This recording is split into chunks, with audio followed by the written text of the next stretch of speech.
Dan Brown'un Kayıp sembolü bilirsiniz, sadece heyecanlı bir macera romanı değil, aslında semboller ve gizli anlamlarla dolu adeta bir labirent. İşte bu çözümlemede o labirentin duvarlarını şöyle bir aralayıp tam merkezindeki sırlara ulaşmaya çalışacağız. Hazırsanız bu gizemli yolculuk başlasın. Peki, yol haritamızda neler var? Önce Mason'ların o gizemli dünyasına bir dalacağız. Sonra sembollerle bezedikleri başkent Washington'a bir göz atacağız. Tabii ki Roma'nın o ilginç karakteri Malak'ın dönüşümünü de es geçmeyeceğiz ve Masonik piramidin şifrelerini kırmaya çalışacağız. En sonunda da tüm bunların bizi götürdüğü o nihai sırra, yani tanrılaşma yoluna varacağız. Hadi, ilk durağımıza başlayalım. Sırları olan o meşhur topluluk. Evet, Masonlar. Her şeyin merkezinde sanki hep onlar var. Yüzyıllardır bitmek bilmeyen komplo teorilerinin odağında bu gizemli kardeşlik örgütü. Peki kim bunlar aslında? Gelin şu efsanelerin arkasında ne var bir bakalım beraber. Akla gelen ilk soru şu değil mi? Masonlar gizli bir topluluk mu? Belki de haklarında en çok merak edilen şey bu. Roman da tam bu noktada bize çok zekice bir ayrım sunuyor. Diyor ki, cevap basit bir evet ya da hayır değil. İşte kilit cümle tam olarak bu. Dostlarım, Masonlar gizli bir topluluk değil, sırları olan bir topluluktur. Bakın, bu basit gibi görünen ama aslında çok derin bir ayrım. Tüm o yanlış anlaşılmaları bir kenara itiyor. Peki, tam olarak ne demek bu? Romandaki benzetme harika, Coca-Cola analojisi. Düşünsenize, Coca-Cola şirketini herkes bilir, fabrikaları ortadadır. Ama o efsanevi formülü, işte o şirketin en güvendiği bir avuç insanın bildiği bir sır. Masonluk da aynen böyle. Varlıkları gizli değil, localarının nerede olduğu biliniyor. Ama işin özüne, o formüle, yani öğretilerinin derinliklerine inmek isterseniz, işte o zaman o yolculuğa bir üye olarak çıkmanız gerekiyor. Peki, Masonluk kendini nasıl tanımlıyor? Şöyle, alegorilerle örtülmüş ve sembollerle resmedilmiş bir ahlak sistemi. Dikkat ettiniz mi? Dünya hakimiyeti falan yok işin içinde, komplodan da bahsedilmiyor. Amaçları neymiş? Semboller aracılığıyla bir ahlak yolculuğu sunmak. İşte bu fikir bizi doğrudan bir sonraki konumuza bağlıyor. Şimdi Masonların felsefesinden çıkıp bu felsefeyi adeta taşa, mermere kazıdıkları o devasa tuvale, yani Washington DC'ye geçiyoruz. Bir düşünün, bir şehrin sokakları, binaları, anıtları nasıl olur da gizli bir semboller haritasına dönüşür. Gelin bakalım nasıl olmuş. Karşımızda kimler var? George Washington, Benjamin Franklin. Bu kurucu babalar, romanda okuduğumuza göre sadece bir ulus kurmakla kalmamışlar, aynı zamanda sembolik bir başkent inşa etmişler. Yani Washington DC aslında sıradan bir şehir değil. Daha çok her bir köşesi masonik sembollerle ve inançlarla ilmek ilmek dokunmuş devasa bir açık hava tapınağı gibi. Ve şimdi size çok ilginç bir bilgi vereceğim, hazır olun. Capitol binası, Beyaz Saray ve Washington anıtı, bu üç devasa yapının temel taşları tamamen farklı yıllarda atılmış olmasına rağmen hepsi de gökyüzünde birebir aynı astrolojik hizalanma varken atılıyor. Caput Draconis. Bu bir tesadüf olabilir mi sizce?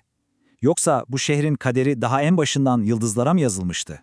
Her iyi hikayede bir de gölge vardır, değil mi? Kayıp sembolde bu gölgenin adı Malah. Ama o sakın ha sıradan bir kötü adam değil, kesinlikle değil. O romanın ana teması olan dönüşüm fikrinin en rahatsız edici, en çarpıcı hali. Her şey şu iki kelimede özetleniyor aslında. Ben bir başyapıtım. Malak'a göre insan bedeni öyle kusurlu, sınırlı bir şey falan değil. Tam tersi, iradeyle şekillendirilebilecek, sembollerle baştan yazılabilecek kutsal bir tuval. Yani onun için dövmeler öyle estetik süsler falan değil. Hayır, kan ve mürekkeple yapılan birer ritüel adeta. Her bir iğne darbesi onu sıradan bir insan olmaktan bir adım daha uzaklaştırıyor. Onu kendi etinin, ruhunun, hatta kaderinin efendisi yapıyor. Bu, insanın kendini yeniden yaratma arzusunun varabileceği en karanlık, en uç nokta belki de.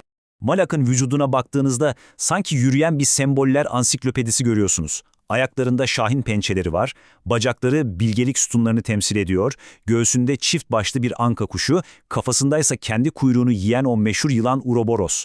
Her bir dövme antik bir sır fısıldıyor sanki. Hepsi onun insanlıktan tanrısallığa uzanan o karanlık yolculuğunun birer durağı. Ve şimdi gelelim romanın tam kalbindeki o büyük şifreye, Masonik piramit.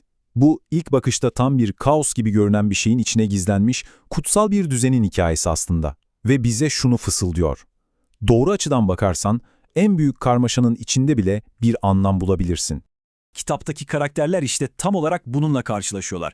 Bir bakın şuna, anlamsız bir sembol yığını, tam bir karmaşa. İçinde astroloji var, simya var, antik dinler var. Sanki birisi tarihin bütün sırlarını alıp bir sayfaya rastgele dökmüş gibi, buradan bir anlam çıkarmak imkansız gibi duruyor, değil mi?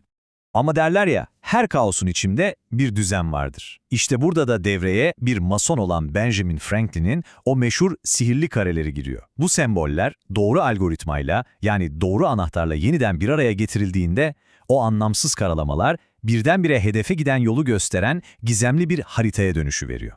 Ve işte sonuç. O büyük kaos yerini kusursuz bir düzene bırakıyor. Bakın, bütün semboller birleşti ve zirveye giden yolu gösteren o kadim şekli, piramidi ortaya çıkardı.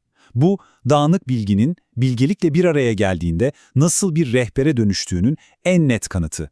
Peki, bu piramidin en tepesinde, zirvesinde ne var? Şöyle bir düşünelim. Masonlar, sembollerle dolu gizemli bir şehir, kendini baştan yaratan bir kötü adam, çözülen şifreli bir piramit. Bütün bu parçaları birleştirdiğimizde ortaya nasıl bir resim çıkıyor? Bütün bu yolculuğun sonunda vardığımız yer neresi? İşte şimdi o nihai sırra, yani tanrılaşmaya giden yola geliyoruz. İşte kitabın belki de en cüretkar, en büyük fikri apoteozis. Antik Yunanca'dan geliyor ve kelime anlamı tanrı olmak. Bu, antik gizem okullarının en derin sırrı olarak kabul edilir.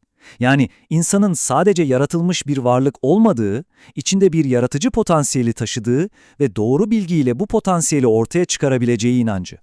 Şimdi diyebilirsiniz ki bu çok uçuk bir fikir, sadece eski kitaplarda kalmış bir hayal. Peki, o zaman size bir şey söyleyeyim. Amerikan gücünün tam kalbine, Kapitol binasının kubbesine bakın bir. Orada ne göreceksiniz biliyor musunuz?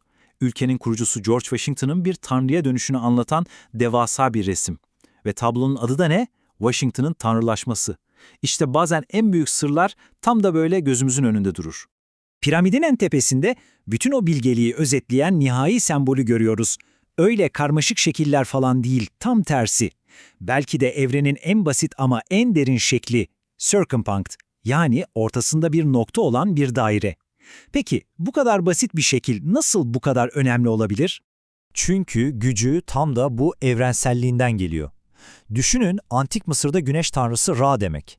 Simyacılar için altın demek. Filozoflar için ilahi gerçek, yani monad demek. Kısacası her şeyin kökenini, başlangıcını temsil ediyor.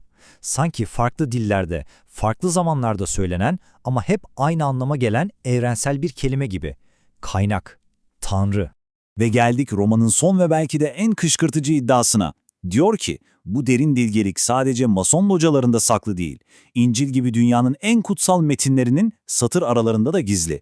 Ama bu metinlerin iki katmanı var. Biri bebekler için süt, diğeri ise yetişkinler için et.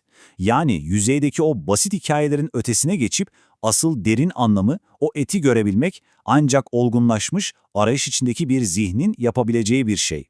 Öyleyse tüm bu anlattıklarımızı şu soruyla noktalayalım.